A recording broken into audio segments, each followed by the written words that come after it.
All right, time to bring in our panellists Monday afternoon. Grahame Morris here with me in Canberra. Bruce Hawker is in Sydney. Welcome to you both.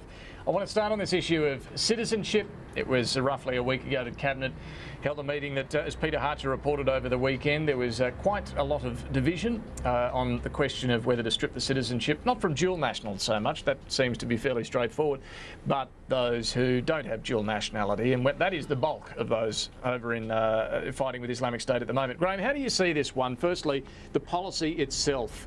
Do you agree it's a difficult area once you go to those who don't have dual citizenship? Yeah, it is, but you know, we recognised this on this program before the Cabinet meeting last week, so it's not surprising a whole heap of people went in and said, we can't leave people stateless. Well, that's sort of right. But I can tell you, running around the Parliament state, the backbench is very, very strong on this. You know, it's not all that long ago that if you had citizens shooting against our own people in various parts of the world, they'd be executed. Now, we're not talking about that.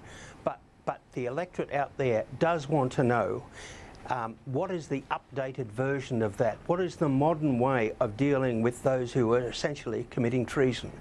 And it just seems to me that certainly dual citizenship, you know, they should be kicked out of the country if they can.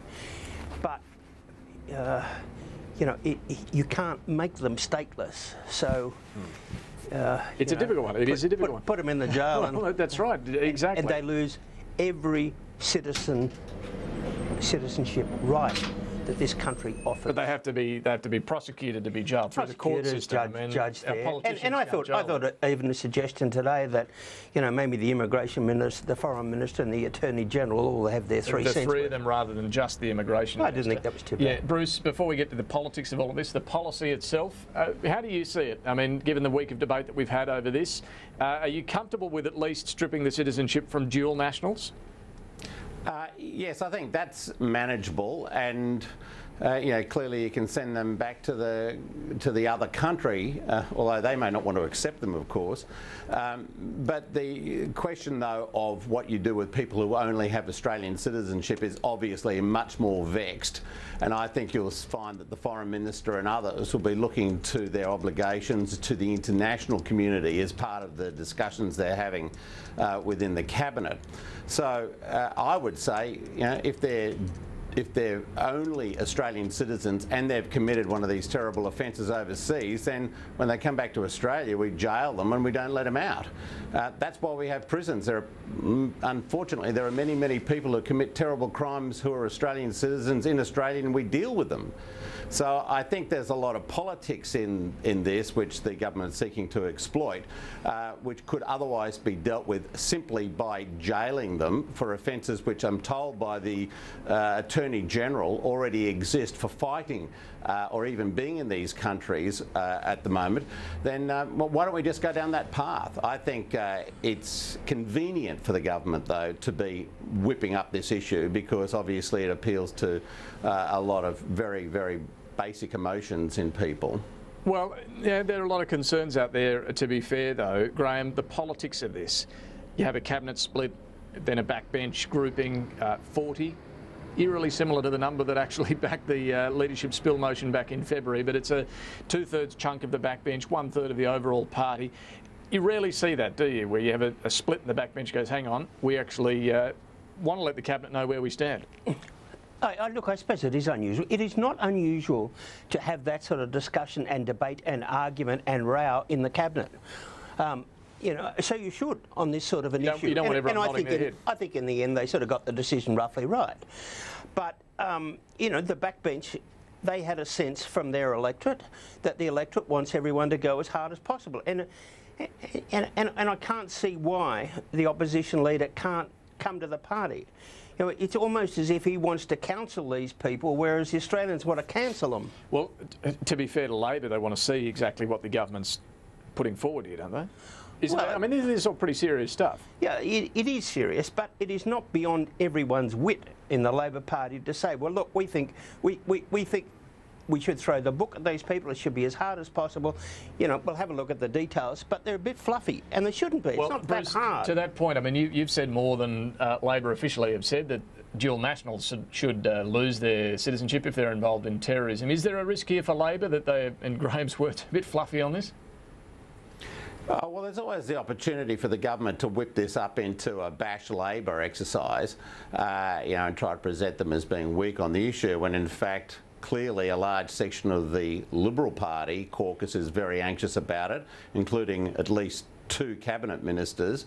So I think they're on fragile ground if they start just attacking Labor, because their own house is obviously not united on this issue. And I think this is an opportunity for oppositions to do what opposition should do: raise serious questions about what this all means, what our international obligations are, why Australian laws and Australian jails aren't adequate to deal with the problem, and expect to see the legislation from the government before they're asked to give a definitive position.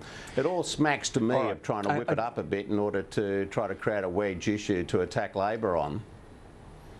I tell you what I did discover today in the Parliament is that certainly the backbench of the coalition was not impressed with whoever in the cabinet leaked the story verbatim. You know, he said this, she said this in cabinet. That's just not done. It was quite extraordinary. And strangely, the backbench is identifying 2 or 3 people that aren't really the 2 or 3 people the media are identifying. Okay, who are they? None of your business. All right. We might get it wrong. Okay. Don't want to do that. Now, same-sex marriage. Bruce, what do you think Bill Shorten's actually achieved today by introducing this private members bill now? Well, he's made it absolutely clear that Labor is on the side of giving a conscience vote to all members of the Parliament on such a critical issue, and he's making it very clear where he stands on the issue. I don't think there's anything lost in doing that at all. I think it puts more pressure on Abbott, and that's a good thing as well from Labor's perspective, and I think from the perspective of most right-thinking Australians who are very concerned about the way in which so many of their fellow countrymen are being denied an opportunity to do what everybody else can do, and that's get married. So I don't think Bill Shorten's lost any strategic advantage in this at all. I think it's demonstrating a strength of opinion over an issue where I think he's on the side of most Australians, and that's a good thing if you're the opposition leader. Graham, do you agree with that? No, I think this is one of the most insensitive cons I have seen in politics. Why have we got this? We had Tanya Plibersek, who I had a lot of time for, gets into trouble because the Greens might take her seat, and the Greens say, we're going to put up a gay vote. So Ms Plibersek said, I will beat you, I will put one up. And the trigger was a vote in Ireland. I love the Irish, and half the Parliament's full of Irishmen, but these are people who can't grow potatoes.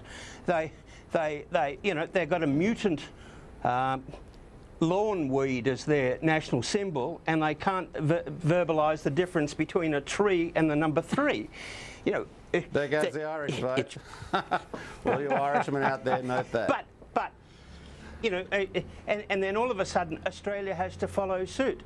Look, Ms Plibersek and the opposition leader know damn well that a private member's bill doesn't go anywhere unless the government wants to. And I got a funny feeling that this could end up like that stupid referendum on a republic where the electorate wasn't ready, the Parliament wasn't ready, and you've got to put it off for another 10 years. You don't think the electorate's ready? No, I don't think the electorate is ready. Parts of the electorate are ready. How do you arrive at that position, though, with all the polls? Look, you run around Queensland, run around the bush, New South Wales, run around most of Western Australia, run around Tasmania, they're not ready. Well, in some parts of Australia, no doubt. Yeah, some parts of Australia they are. The national polls show. But this is going to be divisive, and I'm just not even sure that the Parliament is ready. Certainly, the National Party is not ready to change. Most of the Liberal Party's not ready, and half the Labor Party's not ready. The Liberal Party will agree to a conscience vote on this? Well, no, a conscience vote is a matter of life and death. Whether or not Penny Wong gets married is not a matter of life and death for her. It's not. And the minute you start, allowing conscience votes on everything, as Anthony Albanese said today, building Parliament House on this location was a conscience vote in the Parliament. That's not life and death. Was that? Just rubbish. Yeah. Maybe no better than me. The whole thing is just absolute nonsense, isn't it, really? I mean, the Australian public's ready for it. There might be sections of the Australian public who aren't. Every poll that's taken right across the board in regional and suburban and central Sydney and Melbourne and everywhere else says the same thing. Australians are ready for same-sex marriage. My God, if it's not going to happen now, when is it going to happen? You're going to let a lot of people down, Bruce. Well, maybe not on the Labor side. Would you agree that the politics aren't as risky for Labor? Well, they're not as risky, but there's half the, the Labor Party annual conference was meant to talk about this, and that's been preempted. There's a lot of people in the Labor Party are not going to swallow this. All right, guys, we'll have to wrap it up. No doubt we'll talk about this very issue more in the coming weeks and months. Bruce Hawker, Grahame Morris, good to talk to you both. Thank you. Thank you. Quick break. We'll be back with more on PM Agenda. Stay with us.